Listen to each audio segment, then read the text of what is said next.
Well, I don't know if any of you guys have visited the sequoia redwood trees right here in California, but if you're not familiar with them, they're some of the biggest trees in the world. The General Sherman, the biggest of the bunch, it is the largest living single-stem tree in the world. It is 275 feet tall. It is 36 and a half feet wide. And it's around 2,500 years old. That's pretty impressive, right?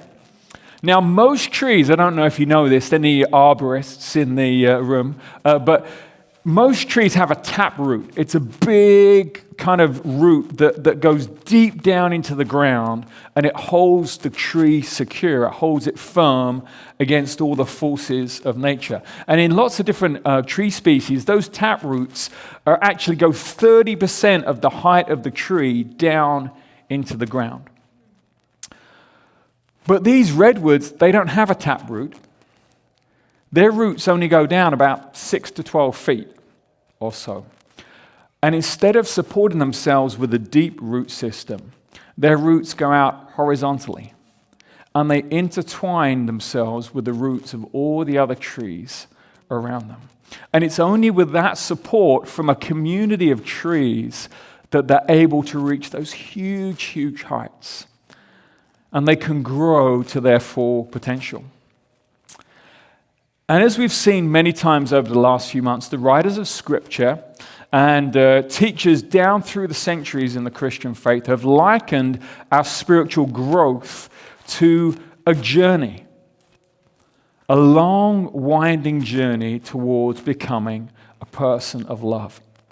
And over the last 7 weeks of the Practice in the Way course, as Lindsay said, we've explored various parts of this journey. We've seen how Jesus invites us to come and follow him on this journey, right? To reorder our lives around 3 driving goals that we've talked a lot about this year. To be with Jesus, to become like Jesus, and to do as Jesus did. That's what it means to be a disciple, to be an apprentice of Jesus. And then we've seen how we're all being unintentionally formed into a certain type of person by the world around us, literally by just getting up in the morning and going about our day. There are forces at work that are shaping us into a certain type of person. But we've also seen how it's possible to engage in a process of intentional formation, or counter formation, in fact, so that instead of becoming like the world around us, we can become like Jesus. And then we've seen how the practices of Jesus, spiritual disciplines from his life, how they help us to slow down, to connect with God, and allow the Spirit of God to transform us from the inside out. But actually how a large part of that transformation along the journey comes when we bring our pain and our suffering to God. And we allow him to use it for good along the way.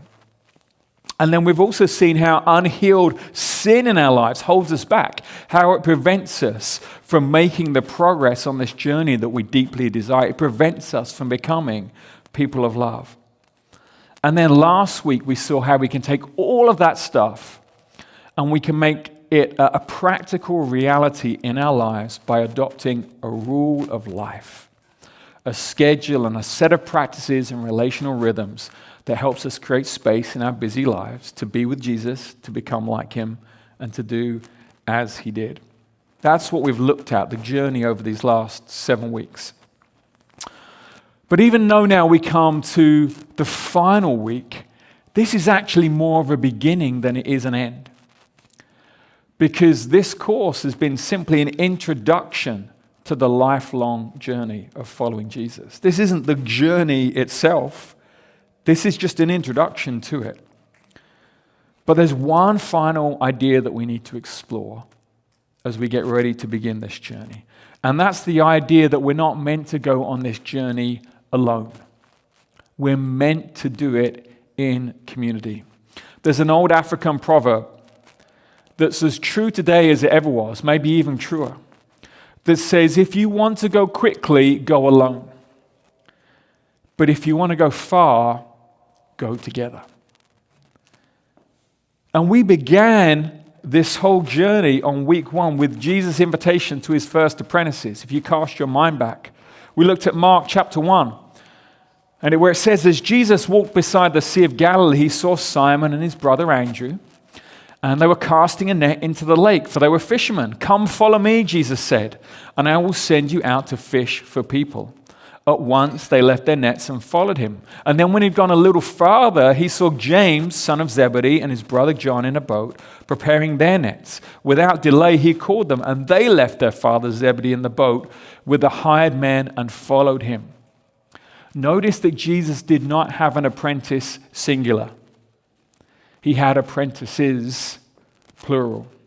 Jesus' invitation was actually to come and follow him in community. So let's explore this a little bit deeper by going a little bit further on in Mark to chapter 3. So if you've got a Bible, turn with me to Mark 3. If you don't have a Bible and you would like one, we've got some Bibles here. Just wave your hand and Brenda will bring you a Bible if you need one.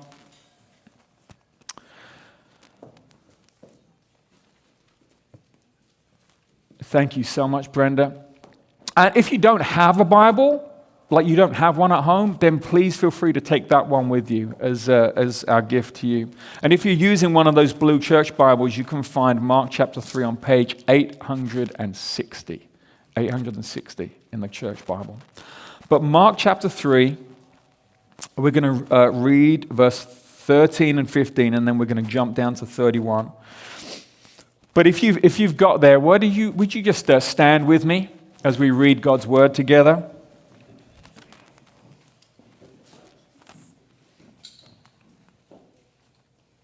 Jesus went up onto a mountainside and called to him those he wanted, and they came to him. He appointed 12 that they might be with him and that he might send them out to preach and have authority to drive out demons. And then jump down to verse 31. Jesus is hanging out with his disciples and some others in a house. And it says, then Jesus' mother and brothers arrived. Standing outside, they sent someone in to call him. A crowd was sitting around him. And they told him, your mother and brothers are outside looking for you. Who are my mother and my brothers? He asked. Then he looked at those seated in a circle around him and said, here are my mother and my brothers. Whoever does God's will is my brother and sister and mother. Go ahead and take a seat.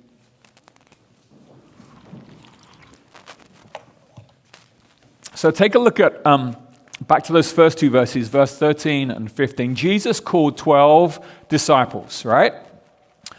But why? Why did he call 12 disciples? Why not 11 or 13 or 25 or 100? Why 12? Well, the reason is Jesus is deliberately making an allusion to the 12 tribes of Israel. In Genesis, we read about God's plan right back at the beginning of the Bible to establish his kingdom here on earth through a family, the family of a man named Abraham. God established a covenant, an agreement with this family to be their God and that they would be his chosen people, the people through whom heaven would come to earth. And that covenant wasn't just with Abraham, but it also extended to his descendants, to his son Isaac, and to his grandson Jacob. And after an encounter with God, Jacob's name was changed to Israel, and Jacob's 12 sons became the fathers of 12 tribes, which made up the nation of Israel. Okay, you with me? Quick history lesson there. By calling 12 disciples, Jesus was forming a new family. Like the family of Israel, but not a family based on blood, but a family based on apprenticeship to him. What we call the church is not a building, it's not an event, it's a family. Take a look at verse 33. Jesus asked the question, who are my mother and my brothers? He asked. Then he looked to those seated in a circle around him and said, here are my mother and my brothers. Whoever does God's will is my brother and sister and mother. right? Their brother and sister is the Greek word adelphoi. It literally means sibling. It means one coming from the same womb. And interestingly enough, it's the only word used to describe a follower of Jesus just as frequently as the word disciple. Disciple and brother or sister, those are the words overwhelmingly that the New Testament uses to describe followers of Jesus. The word Christian barely gets a mention in the New Testament. A family is one of the main metaphors, the main ways that the New Testament authors describe the family of God, the church, again and again and again in the New Testament. And adoption is one of the main metaphors for the way that we become part of the kingdom of God. Like God has become our father, Jesus is our older brother, and our fellow apprentices are our siblings, right? We have a number of families in our church who've adopted kids. It's such a beautiful thing. It's such a beautiful picture of the heart of God. But when that happened, those children didn't just get new parents. When Emmy was adopted into the Ostini family, it wasn't just that Josh and Ashley became her parents, but also Daniel and Liam and Olivia became her siblings. When we're adopted into the family of God, it's not just that we get God as our Father, it's that we get one another as our brothers and our sisters. To become an apprentice of Jesus is to become part of a new family. Psalm 68:6 has always been a key verse of this church family. God sets the solitary or the lonely into families. That's who our God is. That's what He does. God's desire is not just to form you into a person of love. His desire is to form a community of love. Now, this is really, really important for us to get. It's really important for us to embrace, you guys. You cannot follow Jesus alone. Not you shouldn't. Not it's not a very good idea. You cannot follow Jesus alone. And here's why. If the goal of apprenticeship to Jesus is to become a person of love, and we know that it is, because Jesus called love the greatest commandment, then we have to have a context in which to give and receive love with one another. You can't become a person of love in the vacuum of isolation. It's just not possible to do. We need one another to practice on, you guys, if we're ever going to become people of love. The psychologist Dr. Todd Hall, he calls the Christian faith relational spirituality. Relational spirituality. Because we're not going to get very far on this journey if we try to go it alone. And this is why the church is so essential. And by the church, I don't mean church attendance. Like Sunday worship is vital, but it's usually in the smaller, more intimate spaces of connection that we experience the deepest change in our lives. There have been all sorts of studies and schools of thought about how human interactions, group sizes, the depth of vulnerability that's possible, each of those, how that kind of all works. But one of the most highly regarded was by a Scottish anthropologist called Robin Dunbar. And it's typically known as Dunbar's number. And he suggests that all human beings have 4 circles of community. And we need 4 circles of community in order to thrive. Okay? The first is our intimates. It's our inner circle of 1 to 5 close friends who know us deeply. They know the good, they know the bad, they know the ugly. And they still love us just for who we are. Increasingly in the West, because of radical individualism and because of the breakdown of the family, many, many people have no intimates. They have no one like that in their life. And it wreaks havoc on our spiritual and our emotional well-being when we don't have people who can know us at that deep level. But hopefully, we all at least can have at least one person, a spouse, or a best friend, or a mentor who can know us at that kind of deep, deep level. The second circle of relationship is our friends. Now, this will be up to about 15 people, maybe. The people we kind of do life with. We share meals with them. We help them move. We look after each other's kids. We cook or we drop off groceries when someone's sick. All that kind of stuff. Like this right here, that's our community. Those 15 people are our community, the ones we do life with. And then the next layer out from that is our village. It's about 150 people. And sociologists say this is about the maximum number of people that we can be in a relationship with. And it's about the optimal size for human organization as well. There's a number of businesses who have made this idea of a village of 150 people really, really practical. They actually only allow their office buildings to grow and their staff teams to reach 150 employees. Then they'd rather start a whole nother office that will grow to 150 people, even if it's literally down the block, rather than look for bigger office space, because they see the value of having a group size, a maximum of 150, because of just the inbuilt way that human beings are designed, and it being the optimal way, size group in which we function. It's also interesting that 150 people is about the size of many, many local churches. And then finally, the outer layer is our tribe. This is the larger group that we identify with and we belong to. Like, we don't know all those people personally, but it's where we get a vision for life and a call to live with meaning and purpose. In the secular world, this might be a company, or it might be a political party, or a sports team. But for followers of Jesus, our tribe is the church of Jesus Christ throughout the world. And we need relationship across all four of those circles. I mean, Jesus himself had relationship across those four circles. He had three intimates. He had Peter, James, and John, who were his closest friends. He had the 12 disciples, plus some other close friends like Mary and Martha, who were his friends. That were his second kind of circle.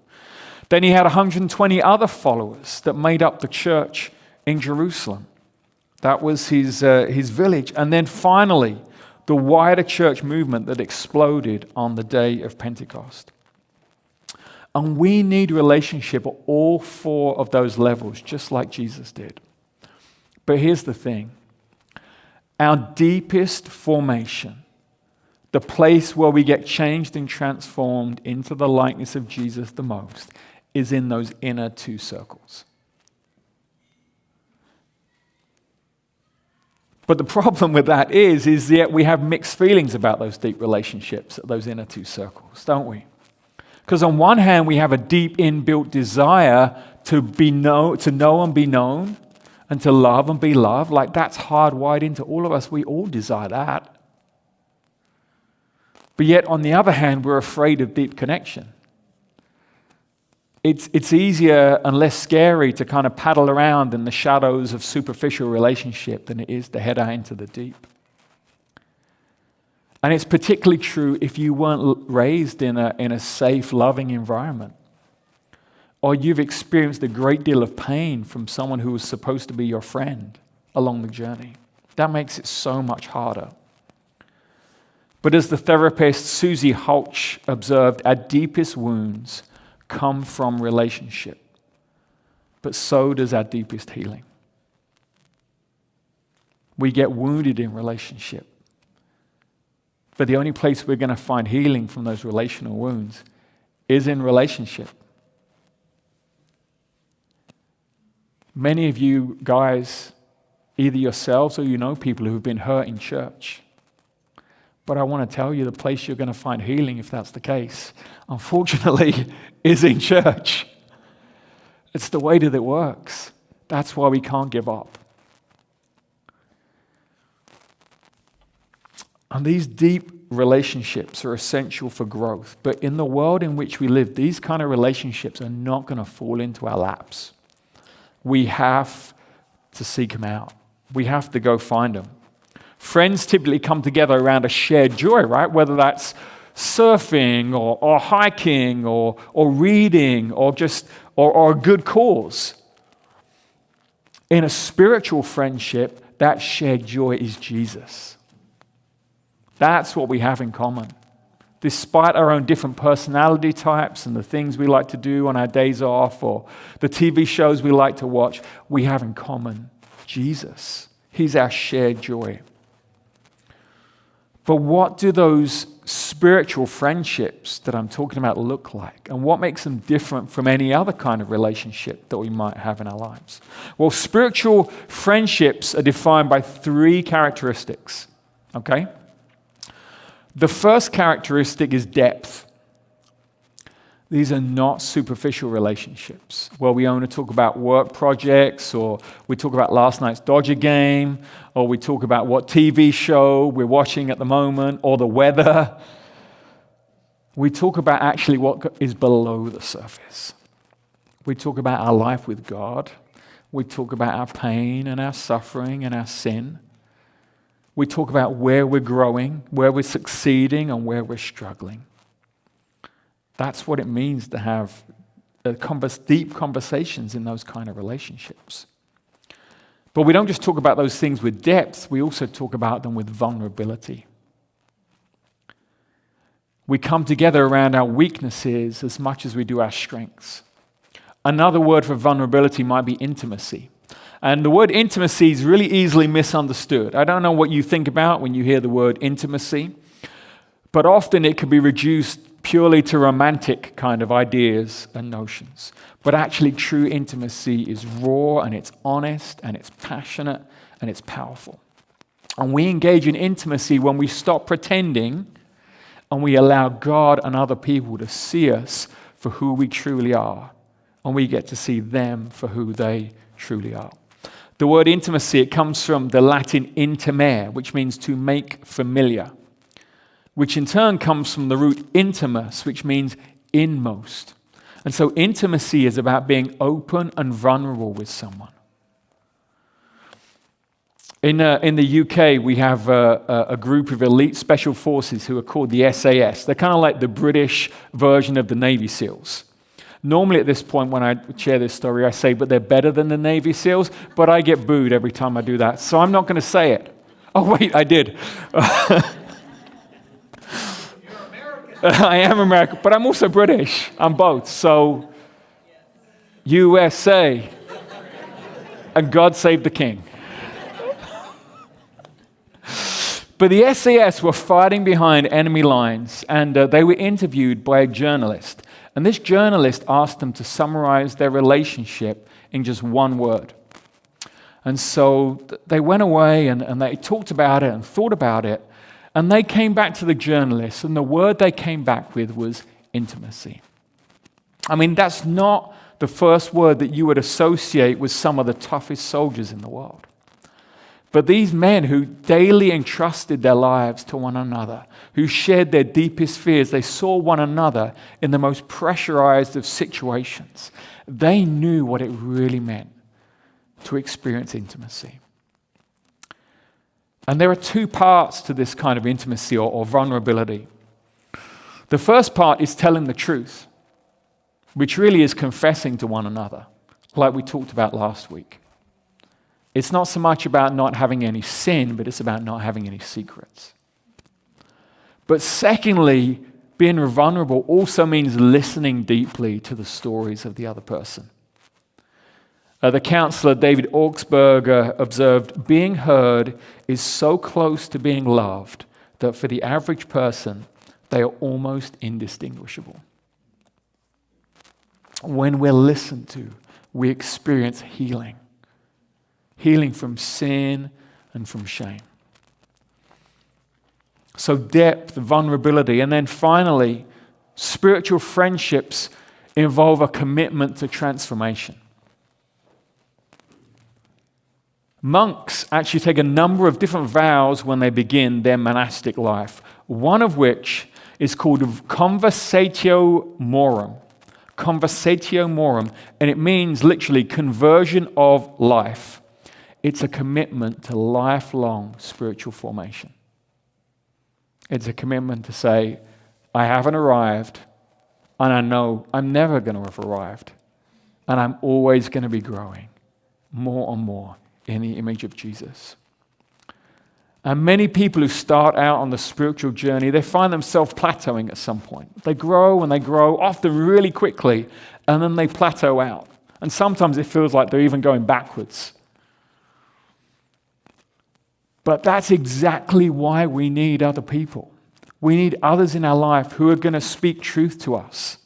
We need people who are going to both comfort us and who are going to confront us in our lives and in our spiritual journey along the way.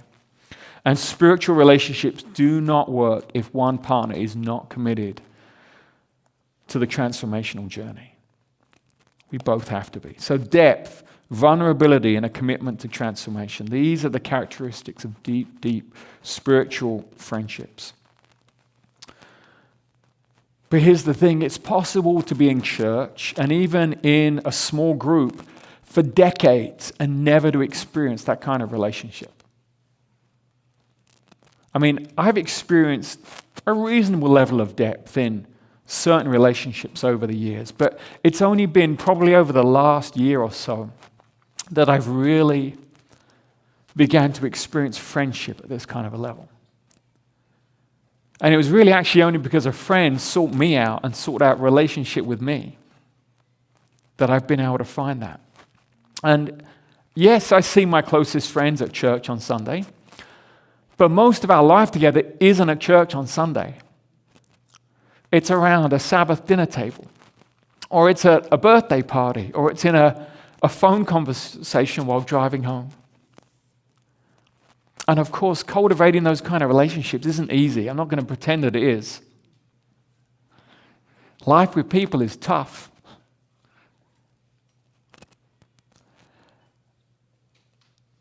You know, many times I've been asked the question in like kind of forums, and people say, what's the best thing or the worst thing about leadership? And my answer is always the same. The best thing about leadership is people. And the worst thing about leadership is people. People are tough. Relationships are tough. Even the people that we're closest with. I mean, like, you guys all know who are married, the challenges that there are in that depth of a relationship, right? By opening ourselves up to deep relationships, we're also opening ourselves up to the possibility of deep pain. Because these relationships exist in the real world of brokenness and dysfunction, not in the idyllic dream world of our minds. Like, we have a dream of what the perfect church community is supposed to look like, right? From time to time, we may even think that we've found the perfect church community, but as the time goes on, we become disillusioned and we become disengaged, and ultimately we move on still looking for that wish dream community that doesn't actually exist. And the problem with bailing out when we encounter turbulence is that it's in the friction, it's in the disappointment, it's in the choice to love individuals and to love the community despite all of its flaws that we find our deepest transformation. It's not a fun reality to think about, but it's true, you guys. As Joseph Hellerman writes in his book, When the Church Was Family, long-term interpersonal relationships are the crucible of genuine progress in the Christian life. People who stay grow. People who leave do not grow. It's as simple as that. And if we want to go far on our spiritual journey, we need communities of depth, vulnerability, and a commitment to transformation as we follow Jesus together. So, how do we build relationships and communities like that? How do we do it? Like, if we don't make it practical, then what's the point of the conversation, right? And as the leaders of a local church, our pastors, our leadership team, our elders, we can't make those relationships happen in your life. That's not our job to make those relationships happen in your life. But we can help create context in which those relationships can hopefully develop and thrive, which is why today we're launching a new model and a new rhythm for building relationships beyond Sunday that we are calling Everyday communities. Let me recap for you real quickly something. We want to be a church for both the explorer and the follower.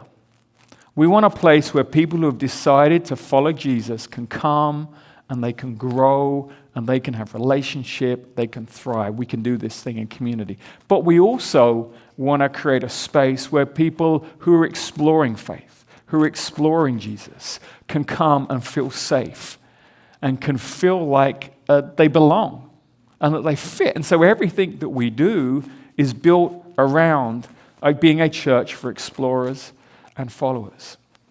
We want to take people on a journey. And Sundays is a huge part of that. We want you guys who are following Jesus to come on a Sunday and to be fed, to experience something, to grow, to encounter God together, to engage as community. And we also want those of you who are here today, maybe, who are just exploring faith and exploring what Jesus is about and what the church is really all about, to also feel safe. I don't feel like you don't have a clue what's going on, because we assume that you know a whole bunch of stuff about the Bible when you've never read the Bible.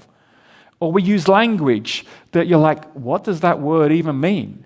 No one in the 21st century uses that word.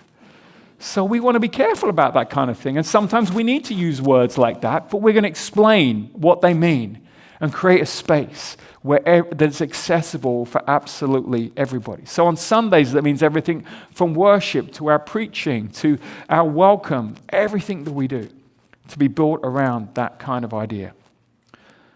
But as we've been saying, it has to go beyond Sundays. Sundays is not enough for you to really apprentice under Jesus and to really know what it is to be with him, become like him, and to do as he did. And so our goal has been to create 4 other contexts outside of Sundays to help people take the next step in their spiritual journey wherever they are at.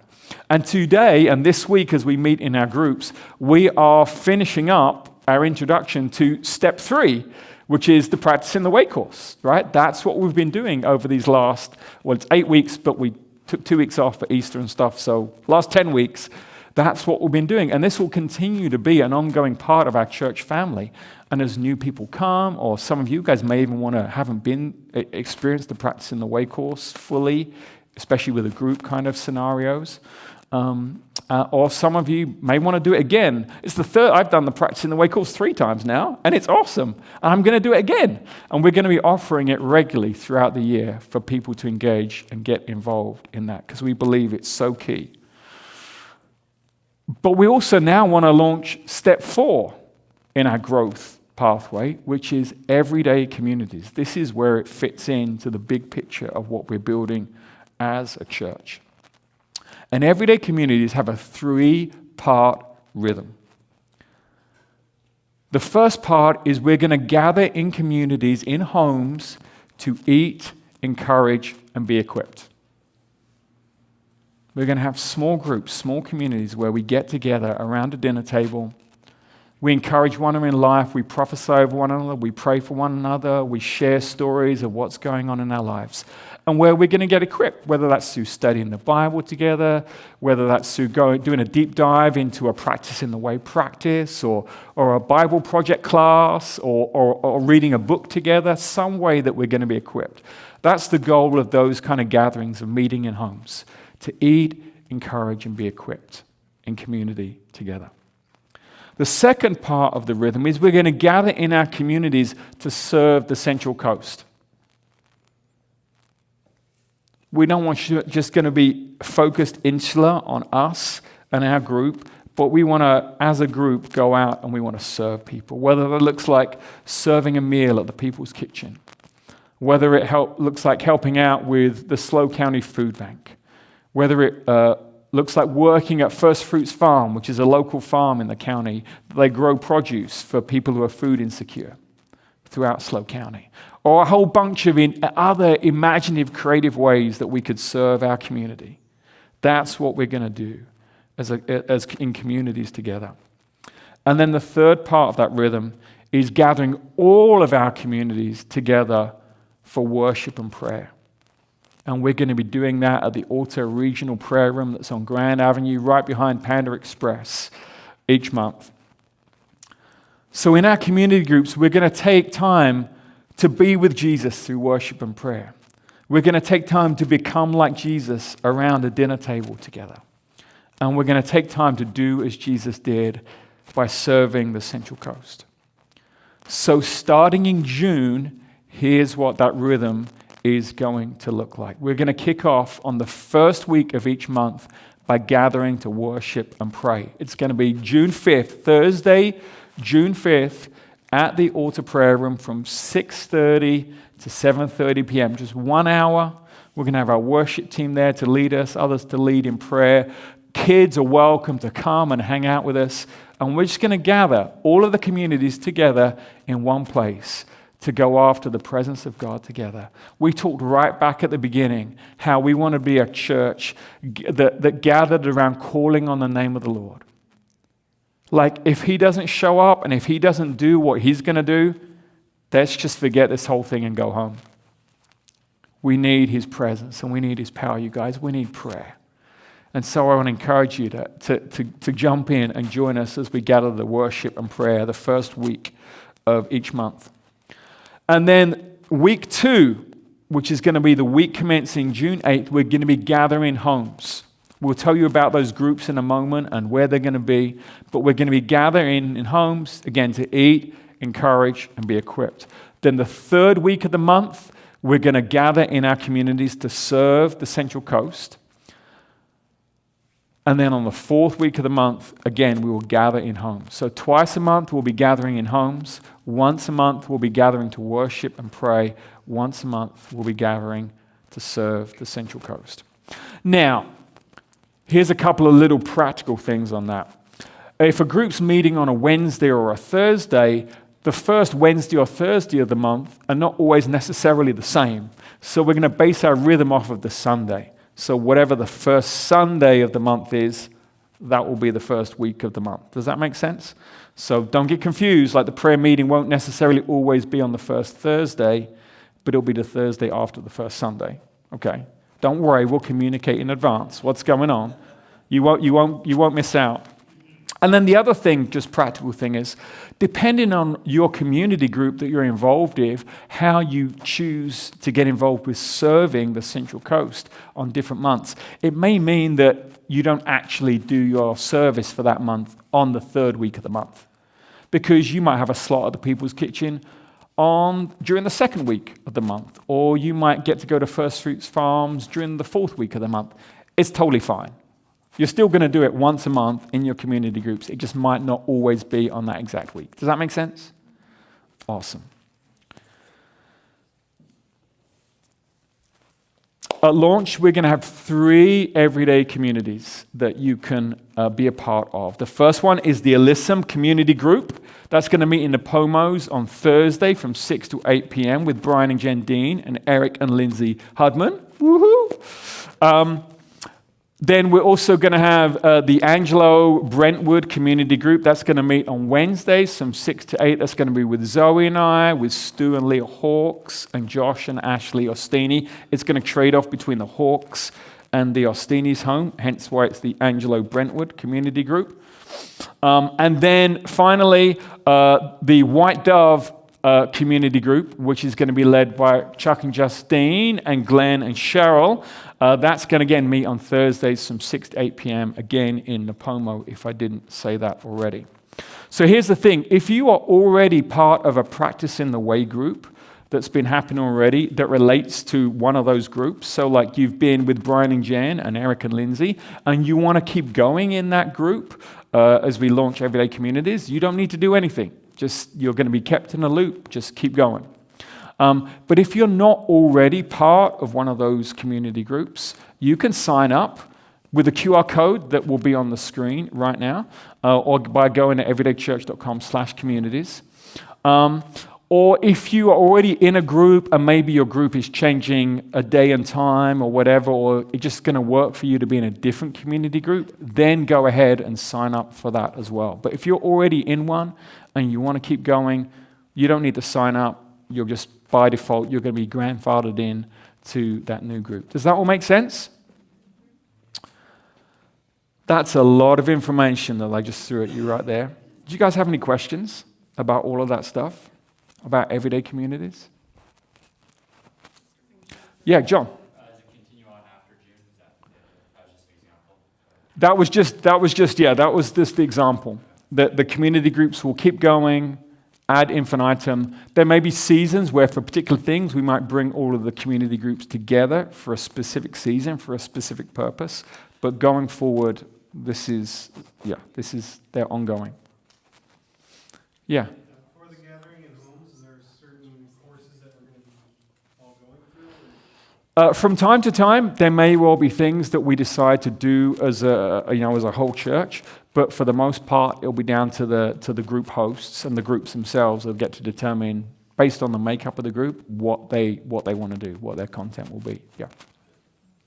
So the idea is that there's a good amount of organization, like there's intentionality within the group, but there's also a lot of freedom.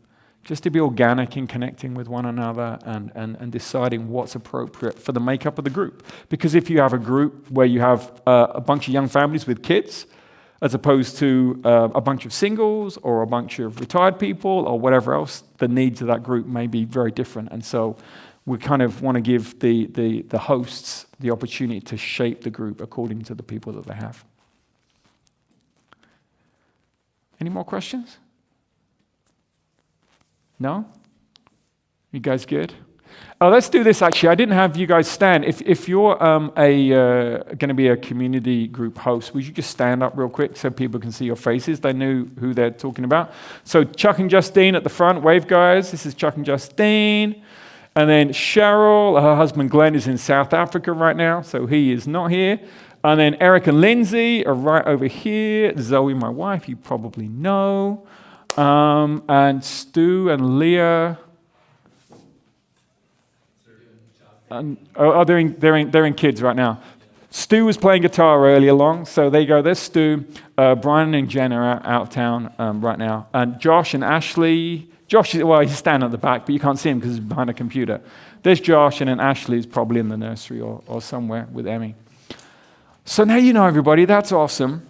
And obviously, as we go, you guys can sign up. You can ask questions. If you want to know more about any groups in particular, go and talk to any one of our hosts. Or if you have general questions, talk to them. Come and talk to me. I'd love to fill you in and help you get engaged and get involved.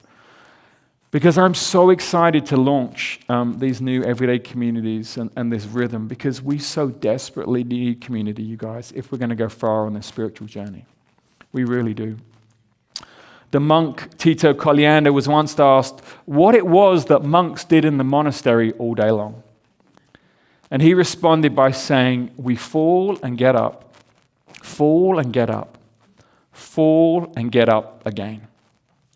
And in the coming days and weeks and months and years, we will all fail at pretty much everything that we've covered in these 8 sessions of the Practice in the Way course. Which is why we need one another to help us get back up and try again, you guys. Why don't we pray?